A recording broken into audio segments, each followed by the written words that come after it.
Iniziamo? Che dite? Ok, Andrea ci dà l'ok. Buonasera a tutti, benvenuti. Sono Cecilia, siamo qui, come ben sapete, per la presentazione del mio primo libro, La valigia dei misteri, viaggio alla scoperta delle feste cristiane. E niente, forse contrariamente da quanto si fa di solito, parto dai ringraziamenti, che così non mi dimentico. Quindi inizio per ringraziare ovviamente il mio editore Andrea Tralli di Panda Edizioni. Grazie a lui siamo qui questa sera perché, come poi avrò modo di raccontarvi, è stato lui a volere che questo libro vedesse la luce, e grazie alla libreria Autore di Libri di Mondadori, a Luca, a tutto il gruppo di lavoro che questa sera ci ospita. E poi, come vedete, ho la traccia a chi mi ha sempre incoraggiato in questi anni e mi ha sempre messo in testa questo tarlo: come mai non scrivi un libro, scrivi così bene. Io mai l'avrei detto, e invece stasera siamo qui. E grazie a voi che siete qui questa sera e siete venuti ad ascoltare questa presentazione. E insieme a voi ringrazio anche chi ha letto o leggerà il libro prossimamente, magari acquistandolo questa sera. C'è qualche copia. Esatto. In due parole vi racconterò questa sera in qualche misura il libro, partendo però da degli aspetti di contorno, nel senso che si tratta di un piccolo saggio. Come vedete le dimensioni non sono particolarmente consistenti, ma pur essendo un libro abbastanza semplice come contenuti, insomma, non è che si tratti di una tesi frutto di anni di studio e quant'altro, ha un po' di sostanza alle spalle, qualche messaggio importante e interessante che mi fa piacere condividere con voi, ecco.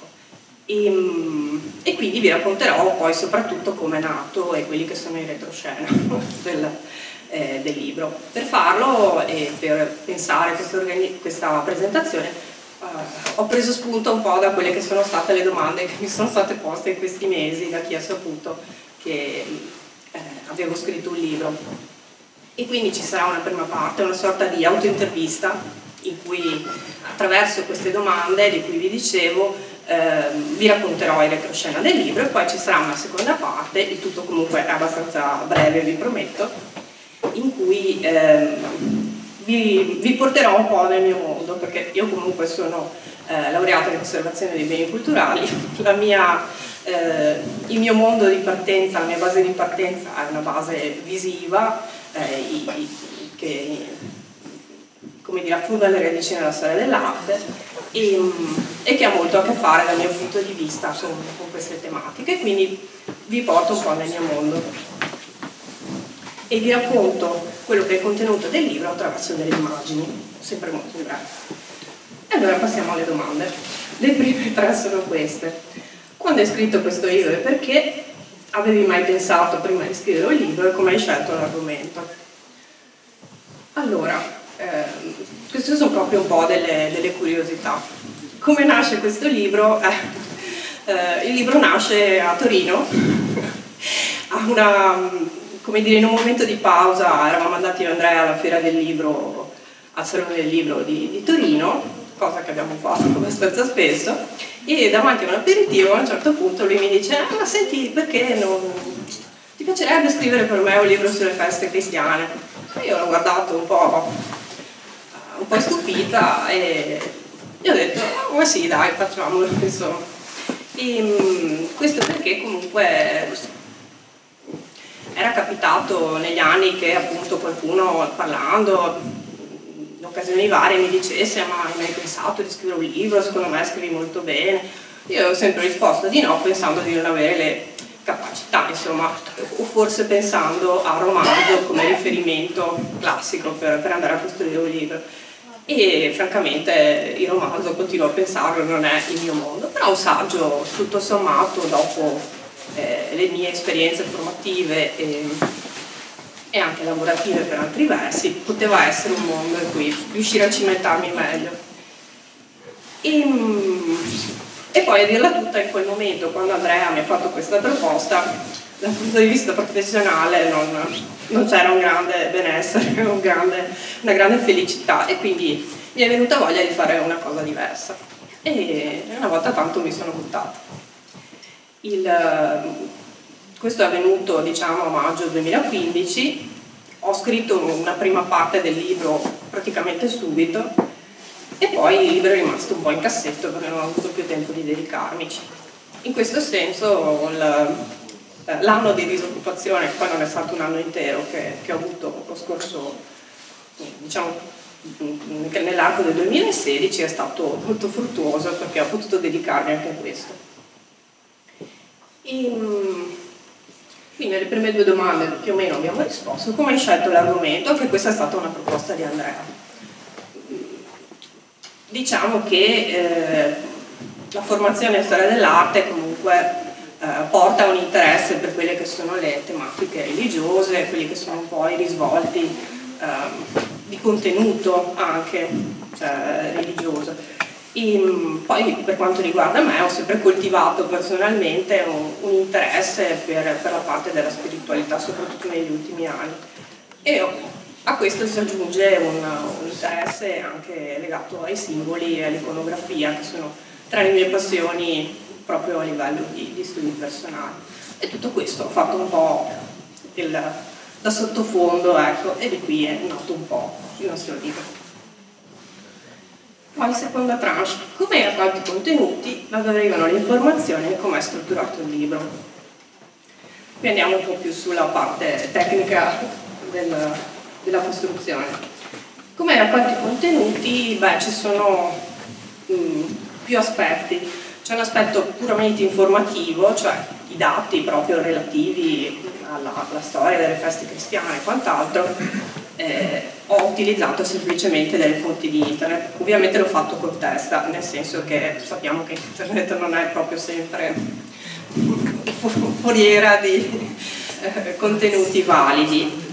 Certo che si mantiene un'impostazione e un metodo, come dire, minimo valido dal punto di vista storico, quindi ho fatto ricerche su più tipi di fonti.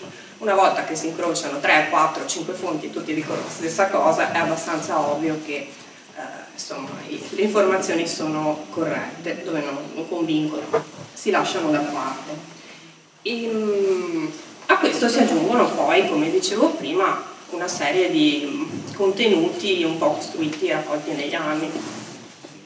E qui dichiaro un debito di riconoscenza e di visione fondamentale a un libro che ho letto all'università, con cui ho preparato un esame. L'esame era Antichità e istituzioni medievali, e tenuto allora a Ca' Foscari dal professor Stefano Gaspari, che non è politico, ovviamente. E questo libro si intitolava Prima delle Nazioni. Se avete occasione, se avete voglia, io ve lo consiglio perché è veramente un libro illuminante sotto molti punti di vista. In questo corso, in buona sostanza, si fanno due cose. La prima è quella di andare a capire come il cristianesimo nasce per come lo intuiamo oggi, per come lo conosciamo oggi. E quindi il passaggio dal cristianesimo delle chiese primitive fino alla costruzione dello Stato, chiamiamolo Stato Pontificio, perché se è un po' antelitteram, o comunque il cristianesimo romano. Ed è un passaggio molto interessante. Questo poi trovate qualche cenno nel libro. In buona sostanza, queste chiese primitive, ogni chiesa primitiva erano delle chiese dislocate, per esempio lungo le coste africane del Nord Africa, piuttosto che nel Sud Italia, ma Bisanzio in primo luogo. Ogni chiesa primitiva aveva un suo nucleo di convinzioni e credenze del tutto specifiche, che erano alla base poi delle feste primitive, cioè ogni chiesa primitiva aveva le sue convinzioni, le sue tradizioni e le sue feste, e nel tempo queste chiese si sono, come dire, accorpate, sono diventate sempre meno. e laddove si univano ovviamente ve n'era una che prevaleva sulle altre, e questo processo è continuato fino a che non è rimasta la Chiesa romana. Quindi non esiste un nucleo originale che è stato preso dalla Chiesa romana attuale o diciamo tradizionale e mantenuto fino in fondo, ma esiste un mutare di tradizioni e di convinzioni che hanno portato e si sono trasformate fino ad arrivare a noi, e quindi questo è uno degli elementi cardine. E l'altro che il libro appunto ha portato in evidenza a me allora è che le nazioni, per come le conosciamo oggi, non esistono, non esistevano, insomma. Dal mio punto di vista questi due elementi hanno qualcosa in comune, più che altro perché scardinano delle nostre abitudini di pensiero. E quindi quello che faccio, oltre a presentare da un punto di vista storico le singole feste, è quello di andare a proporre una visione che si amplia un pochino e che porta a tenere in considerazione delle domande che forse per abitudine non ci facciamo mai, tipo cosa c'era prima del cristianesimo, se nelle feste che oggi abitualmente viviamo, per esempio adesso si avvicina a Natale, eccetera, cosa c'è come nucleo di credenza cristiano, cosa può arrivare da altre tradizioni, magari precedenti, e che cosa può esserci come tratto comune anche con altri culti, con altre credenze spirituali che possono essere magari anche molto lontane dalle nostre.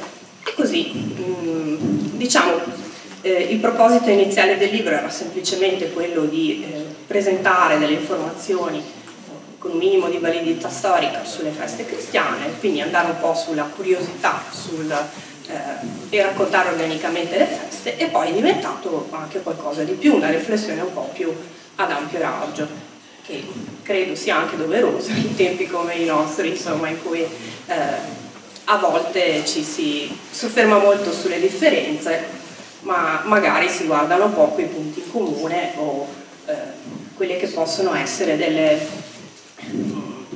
considerazioni di sostanza che invece condividiamo anche con chi ha delle credenze e delle abitudini diverse dalle nostre.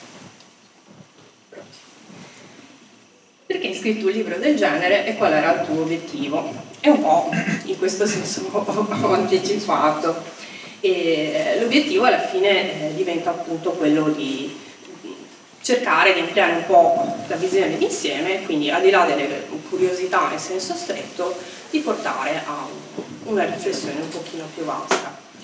E possiamo penso anche andare avanti. E qua facciamo un po' il passaggio.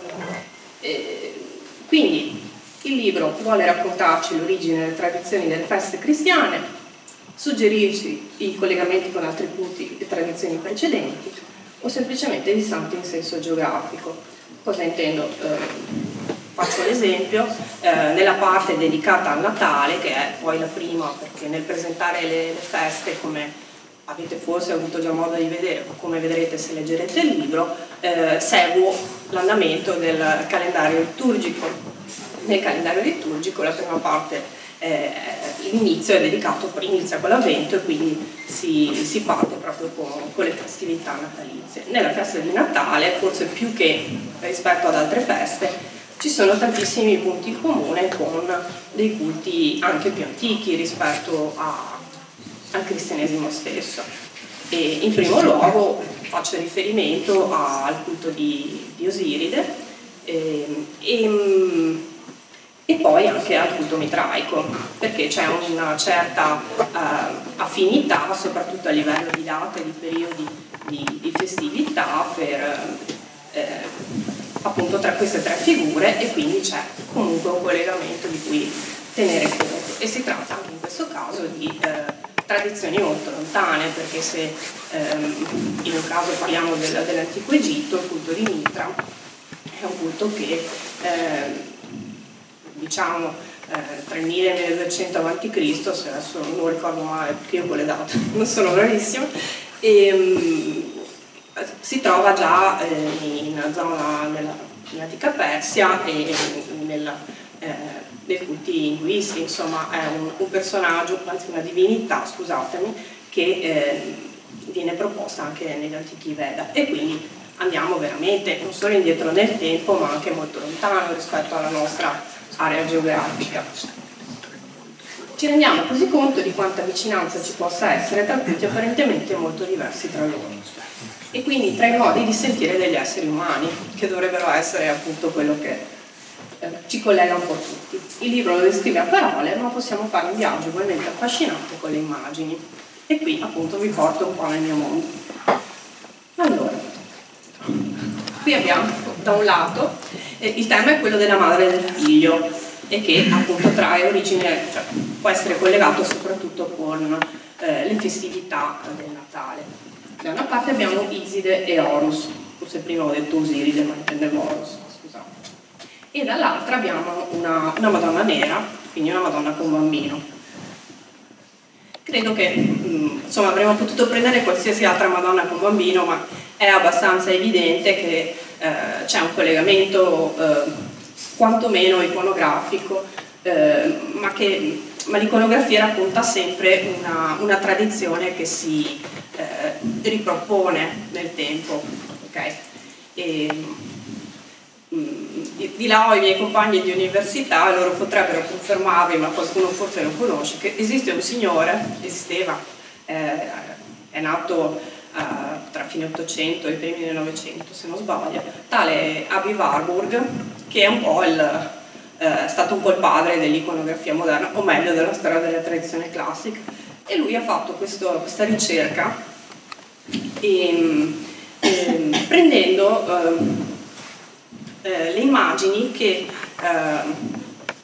prendono in considerazione le immagini appartenenti a tutti i tempi, e facendo delle grandi tavole, come si facevano una volta i tabelloni, ecco, alla scuola elementare, e lei incollava tutte queste immagini che avevano delle affinità iconografiche tra di loro, dimostrando che quello che era un tema archetipico, come direbbe Jung invece, parlando di un altro personaggio del tempo, si ripete, si tramanda, trasformandosi e adattandosi nel tempo fino a giungere ai giorni nostri. E un po' il concetto è questo, ed è un po' quello che nel libro cerco di rendere, rispetto a parole ovviamente, rispetto alle trasformazioni delle feste cristiane. Quindi il contenuto è un contenuto che è universalmente umano, ovviamente arricchito da quello che è il credere e la parte spirituale del cristianesimo. Però anche visivamente possiamo cogliere questa affinità e questo tramandarsi dell'archetipo tipicamente umano. Altro esempio, qui abbiamo un Cristo benedicente, anzi una serie di Cristi benedicenti. Abbiamo lui nella classica posa benedicente con un globo in mano, con la classica indicazione dell'aura intorno alla testa.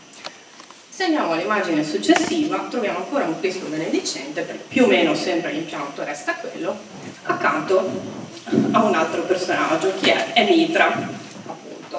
Mitra, come dicevamo prima, è una divinità solare che si adorava nel 1200 a.C. in area persiana. Non trovate impressionante.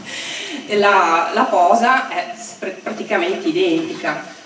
Ora, al di là del fatto che questa immagine, di cui io vi dico la verità, non so esattamente da dove sia stata presa, potrebbe anche essere un po' più tarda rispetto al 1200 a.C., e lo è sicuramente, però conta fino a un certo punto, perché comunque il culto mitraico è andato perduto quando il cristianesimo era praticamente agli albori. Ha avuto un picco di popolarità nel periodo, diciamo, in cui il cristianesimo iniziava a farsi strada in area romana, però il culto mitraico a un certo punto è stato proprio soppresso con una certa violenza. È un culto poco conosciuto e poco diffuso perché era un culto misterico, e quindi veniva praticato in genere sottoterra con un certo tipo di... cioè non era un culto aperto a tutti, non c'erano libri scritti e quindi molte informazioni sono andate perdute. I mitrei poi erano sottoterra, come dicevo, e infatti iniziano a uscire qua e là, anche recentemente ho letto che ne è stato ritrovato uno, e quindi le immagini comunque sono disponibili. E anche qui troviamo gli elementi che abbiamo individuato prima come tipici del Cristo benedicente, quindi il globo in una mano e ovviamente poi l'aura intorno al capo. Ma le analogie non sono finite qui. Il balletto cambia immagine.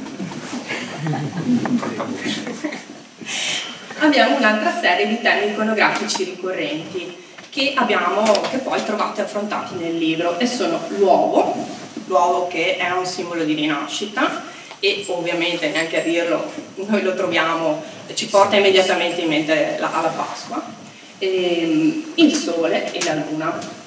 Diciamo che come immagini cristiane il sole e la luna ovviamente sono un po' meno presenti, però come vedremo poi non per questo visivamente non le ritroviamo. Qui abbiamo altre due immagini di Mitra che insomma devo dire è una divinità che ha molti tratti in comune con Cristo. Lo troviamo entro, vedete, una sorta di uovo che poi in realtà è una ruota zodiacale, e raffigurato all'interno in una delle sue pose tipiche, ha le ali e altri elementi. E questa è un'altra immagine tipica dei mitrei, e di lui che lotta con un toro, ma io vi faccio notare soprattutto che nell'angolo da un lato troviamo il sole raffigurato e dall'altro troviamo la luna. Non si vede benissimo perché è un basso rilievo, però insomma, attenzione. Ok, allora questa è un'immagine che trovate anche nel libro, in realtà rappresenta l'assunzione di Cristo. Io non so se notate, però in questa raffigurazione, se non sbaglio del Dürer, trovate Cristo rappresentato entro un uovo. Quindi sicuramente è un richiamo alla risurrezione o quantomeno alla vita eterna, perché trattandosi di un'assunzione qui spostiamo il tema un po' lì. Però in alto che cosa abbiamo? Abbiamo il sole e la luna che in qualche misura rappresentano soprattutto il fatto che appunto Cristo ascende e quindi abbandona ogni legame con la terra, accompagnato da due angeli. E io l'ho affiancato in maniera un po' provocatoria alla carta del mondo dei tarocchi.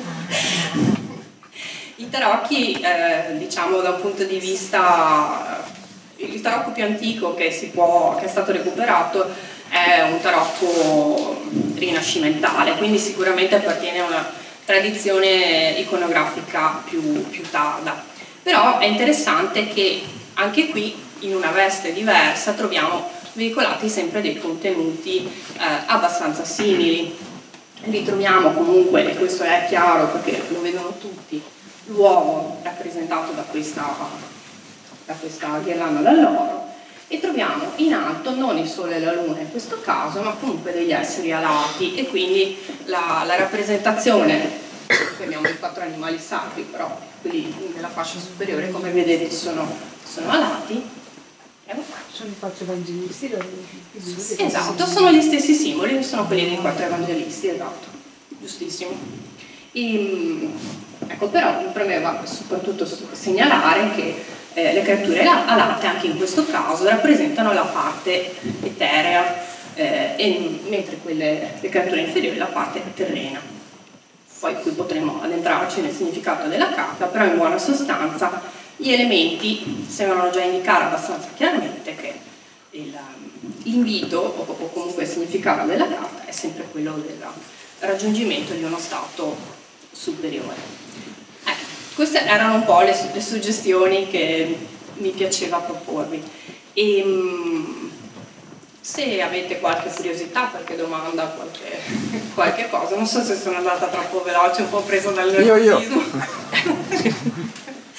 Allora io ho 2 paginette di domande perché mi ero preparato una presentazione in caso di a 2 di blackout dell'autrice. ma nessun problema. Guarda, io ho molte cose sono state già dette.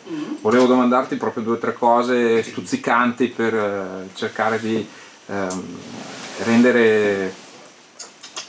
Ma io posso proporre un applauso?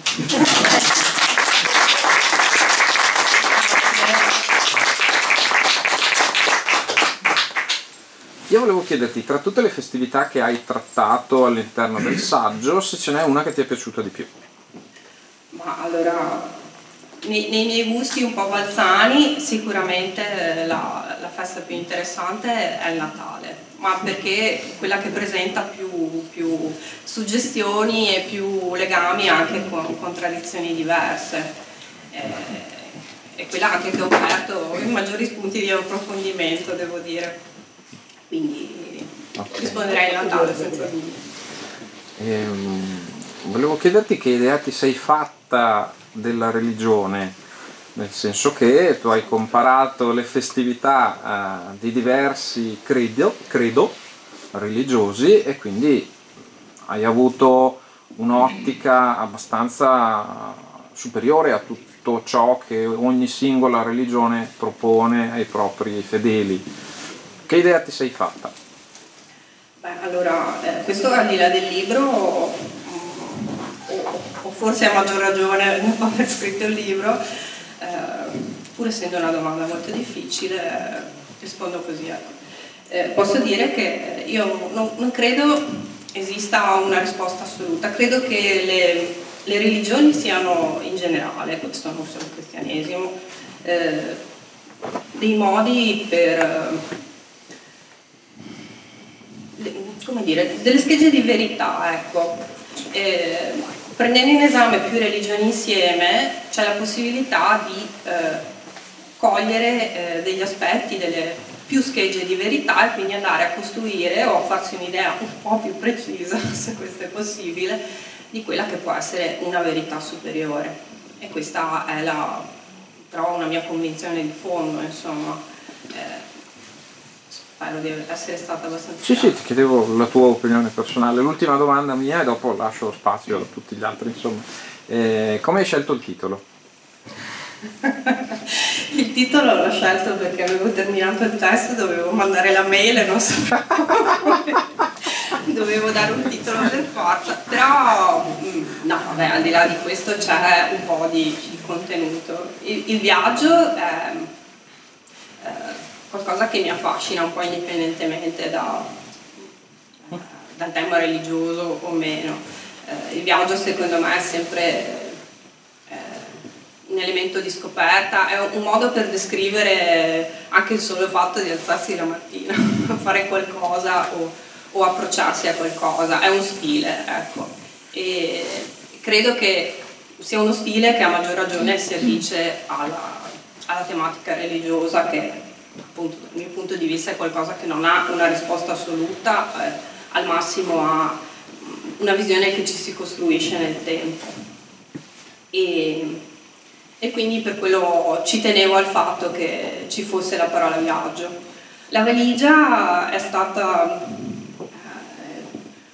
elemento, come dire, il passo precedente ma anche laterale, nel senso che a un certo punto nell'introduzione del libro, perché il libro è scritto come in 2 parti, in una prima parte si fa un'introduzione in senso stretto, si danno degli elementi di considerazione storica, si crea un po' una visione d'insieme per accompagnare il lettore nella seconda parte, che è quella in cui si analizzano le feste in senso stretto una per una, ma cerco di offrire anche degli strumenti per poter affrontare poi il resto. E quindi sì, l'ho chiamato tipo il taccuino delle domande indispensabili, una cosa così. E l'idea è sempre quella di prepararsi ad un viaggio facendo il bagaglio con una certa cura. E dato che mi sembrava che alla fine uno dei perni del libro fosse questo, uno dei contenuti, forse anche il contenuto più personale del libro fosse questo, ci tenevo che fosse un po' riportato, quindi è diventata la valigia dei misteri. I misteri più che altro dipendevano sono dipesi dal fatto che volevo lasciare una porta aperta, nel senso che con Andrea si era pensato anche alla possibilità di scrivere più libri, cioè di creare una collana analizzando le festività legate a più religioni, nell'attesa di sapere se questa cosa mai sarà o magari anche no, non lo so, insomma non abbiamo ancora una risposta rispetto a questo. Ho pensato che creare un titolo che potesse andare bene per più libri fosse importante, quindi ho creato i due elementi qui. La valigia dei misteri e il viaggio alla scoperta delle feste cristiane. Grazie. Niente.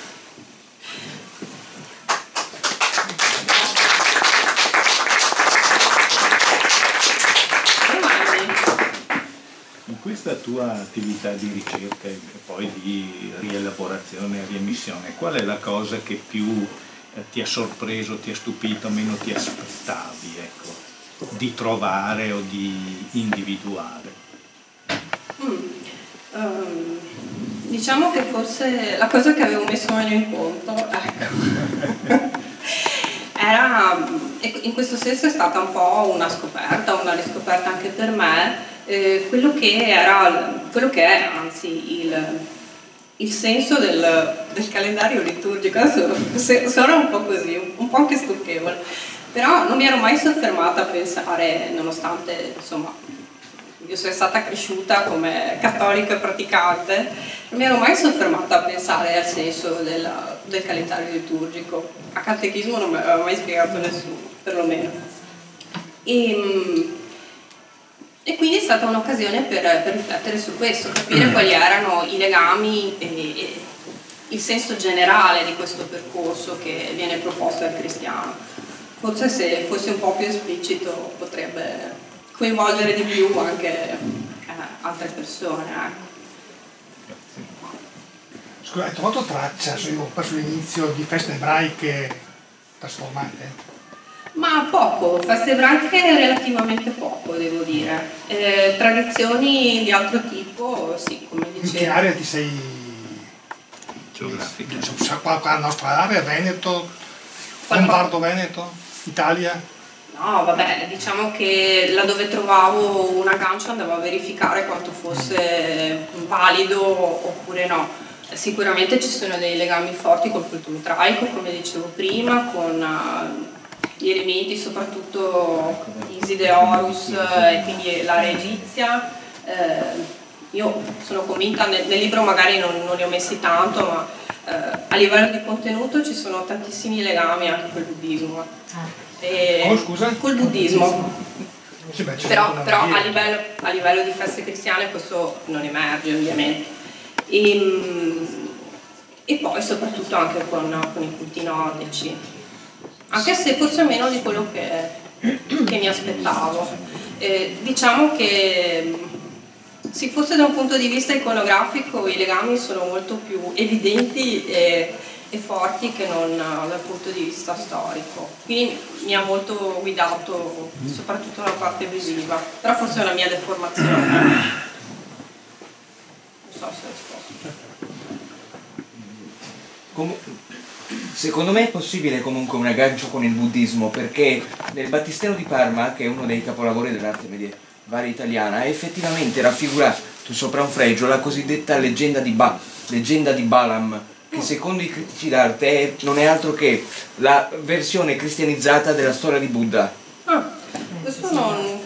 Questo non conoscevo, però adesso che mi ci fai pensare, verso la fine del libro, parlando della festa della croce, un altro elemento di aggancio per esempio è la croce stessa, che nella sua versione, spero di non sconvolgere nessuno, ma la svastica è fondamentalmente una croce e la svastica... No, non puoi dire questa cosa, è molto più antica.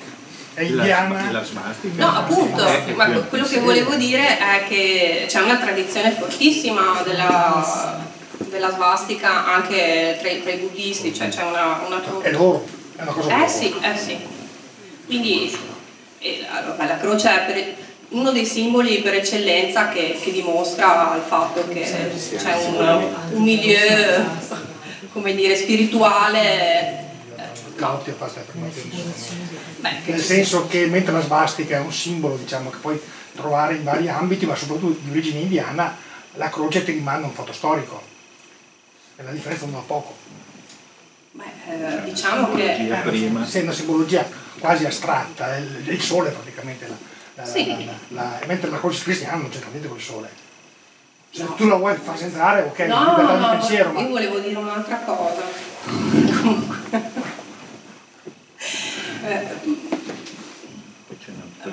Ma la croce è una semplificazione, può essere anche una semplificazione della svastica, ci sono diverse interpretazioni. Non si possono, cioè, il linguaggio ha un senso se ha dei riferimenti precisi, altrimenti possiamo dire tutto e il contrario di tutto. E questo è il problema della nostra epoca. Qualsiasi cosa dici, siccome la dici è valida in sé, non è vero, questa cosa secondo me non ha senso.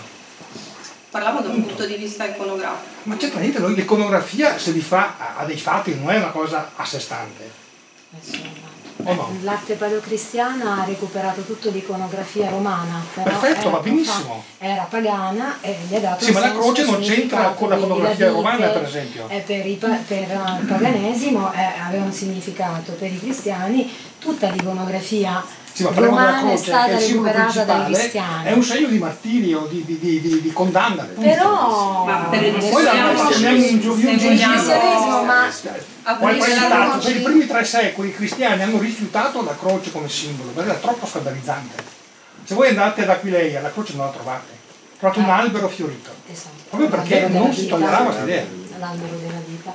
Ma io volevo semplicemente, se vogliamo poi scavare nel discorso, per esempio gli esoteristi ritengono che la croce abbia altri tipi di significato ancora, però chi, scusa? Gli esoteristi. No, leggi dirà qualcos'altro sicuramente. Ma capisci che anche il codice da Vinci ti dà qualcos'altro a riguardo probabilmente. Non ho utilizzato il codice da Vinci per la scrittura del mio libro, ecco. Non è necessario. Comunque vabbè. Io ho una domanda un po' più. Quante feste ci siamo persi per strada? Bravo. Allora, ho questa domanda però non so rispondere, insomma, diciamo che nell'approcciarmi alla scrittura del libro, e questo lo dichiaro esplicitamente, non ho certo la pretesa di essere esauriente né di sostituirmi a studiosi di teologia, perché non è questa la mia area di competenza, insomma, mi sono mantenuta su un livello un pochino più semplice e un pochino più divulgativo, pur cercando di inserire qualche valore aggiunto proveniente da quella che è la mia esperienza di studio. E quindi a questa domanda non so rispondere, nel senso che ho seguito l'indicazione del calendario liturgico per come è presentato attualmente e quindi mi sono limitata alle feste attualmente presenti. Cecilia, io volevo capire una cosa. Quando mi parli di capire che ci sono dei super esperti, io non so. Volevo capire cosa ti ha portato a scrivere questo libro. È un libro su commissione o perché lo sentivi?